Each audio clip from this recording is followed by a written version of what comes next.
सर्वसामान्य जनतेचे परखड न्यूज चॅनल जनकल्याण न्यूजला सबस्क्राईब करा, लाईक करा, शेअर करा।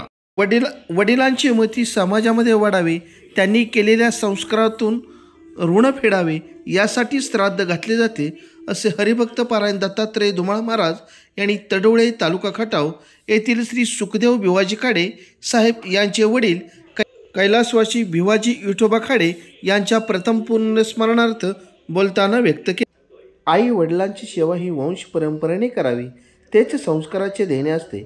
आयुष्यामध्ये काबाड कष्ट करून ज्यांनी मुले शिकून उच्च पदावर गेली, त्याच वडिलांची सेवा केल्याने त्यांना मोक्ष प्राप्त होतो। साधे राहणे, उच्च विचार हाच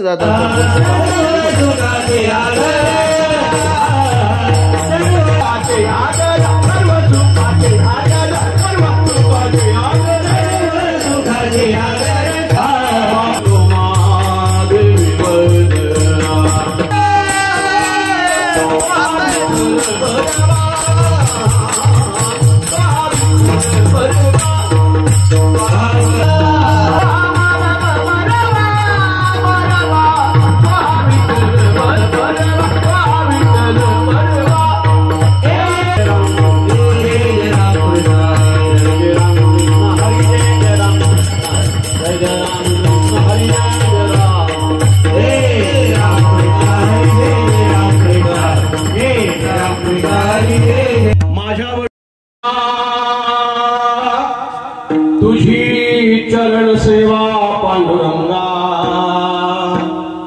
उपवास पारणे राखिला दारवंटा,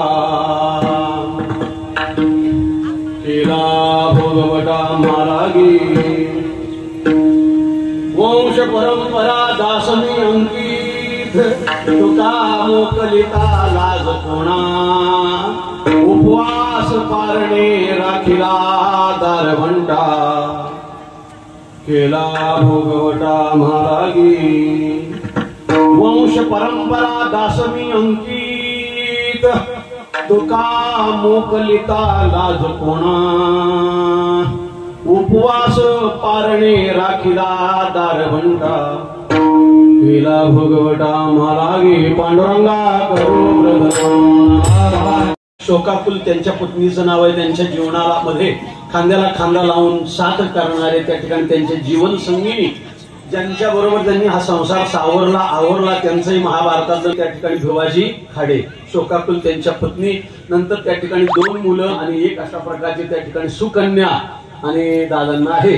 त्या ठिकाणी अशा प्रकारचे ज्या माझ्या सतत संपर्कात होते, ज्यांच्या संपर्कामुळे मला इथं येणं झालं, आणि त्या ठिकाणी अशा प्रकारचे सुखदेव आप्पा भिवाजी खडे हे त्यांचे थोरले चिरंजीव, दुसरे बाळासाहेब भिवाजी खडे हे त्यांचे दुसरे चिरंजीव, आणि एक कन्या आहे। त्या कन्यांचं त्या ठिकाणी सिंधुताई भानुता सानप, आणि त्या ठिकाणी या कन्या आहेत। हे सगळं त्या ठिकाणी दादांनी जरी थोडा त्या ठिकाणी त्या कालाप्रमाणे शिक्षणाचा जरी त्यांच्या जीवा माणुसकीचा त्यांचा प्रभाव होता। एक ओल्ड इज गोल्ड, जुनं ते सोनं असं व्यक्तिमत्व म्हणजे दादा। दूध संस्थेचे त्या ठिकाणी चेअरमन पण हे देखील त्यांनी भूषवलं होतं। लोकांच्या मध्ये अशा प्रकारचं कार्य करत असताना आणि सगळ्यांना त्या ठिकाणी अशा प्रकारचं प्रेमानं आंधरावं गोंधरावं, त्यांच्याकडून कार्य करून घ्यावं, येणाऱ्यांची विचारपूस करावी, चेहरा सतत हसता ठेवावा, आपला परिवार हसता ठेवावा, अशा प्रकारचं एक कष्टमय कष्टकरी जीवन आणि एक साधी राहणी पण उच्च विचारसरणी, प्रामाणिकपणा हा चांगला गुणधर्म दादांनी जोपासला हवा।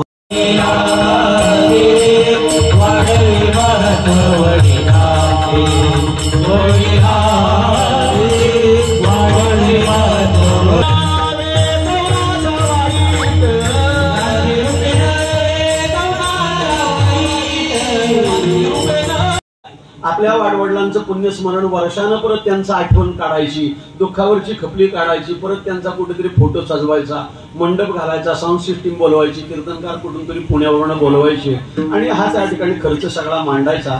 हे त्या ठिकाणी काय कारण आहे? विनाकारण नाही, प्रसिद्धीचं कारण नाही, आपली प्रसिद्धी व्हावी, आपल्या नावाचा प्रचार आणि प्रसार व्हावा हा विषय गौण आहे। मग आपल्या वडिलांना त्या ठिकाणी अशा प्रकारचं प्राधान्य देऊन आपल्या वडिलांची महती वाढावी, त्यांना त्या ठिकाणी त्यांच्या चित्ताला त्यांच्या आत्म्याला चिरशांती प्राप्त व्हावी आणि आपल्या वाडवडिलांचा अशा प्रकारचा लौकिक समाजामध्ये त्या ठिकाणी कायम राहावा, दबदबा कायम राहावा म्हणून तुकोबरायांनी ही नीती 450 वर्षापूर्वी शिकवावा. वाढवी महत्व वडिलांचे वाढवण्याच्या मागे एका व्यक्तीचा त्या ठिकाणी अशा प्रकारचे साधारण नेता होता, पण त्याचे हिंजवडीपासून नवले ब्रिज पर्यंत जवळजवळ 50 फ्लॅट्स मी मोजले.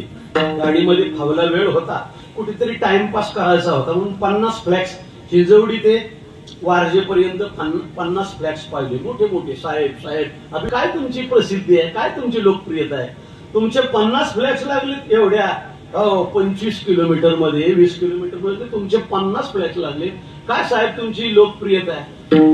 आता मला वाटलं की ते आपलं कौतुक करतील, महाराज तुम्ही एवढे मोजले 50 फ्लॅट्स आहेत, महाराज तुमचं कौतुक, मला वाटलं माझं कौतुक करेल. तो महाराज चिडला माझ्यावर, बरं का म्हणले काय म्हणता महाराज 50 फ्लॅट्स, हो म्हणजे 50 फ्लॅट्स लागले, महाराज मी 150 फ्लॅट्सचे पैसे दिले.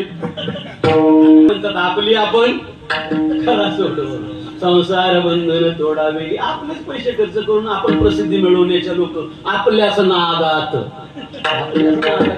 का.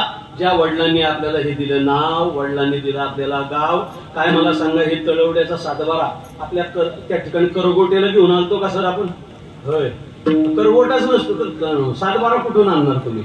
परंतु हा आपल्या वडिलांनी दिली ही आपल्याला माती, वडिलांनी दिली ही आपल्याला प्रेमळ नाती, आणि प्रेमळ त्या ठिकाणी म्हणून वडिलांचे त्यांच्या गेल्यानंतर देखील त्यांच्या पश्चात त्यांची आठवण करावी, वाढवी महत्व वडिलांचे. आणि म्हणून जो आपल्या वडिलांचं पुण्यस्मरण नामस्मरण करून अशा प्रकारचं करीत नाही त्या घराची गती काय होते हे शास्त्रकार स्कंद पुराणामध्ये सांगतात.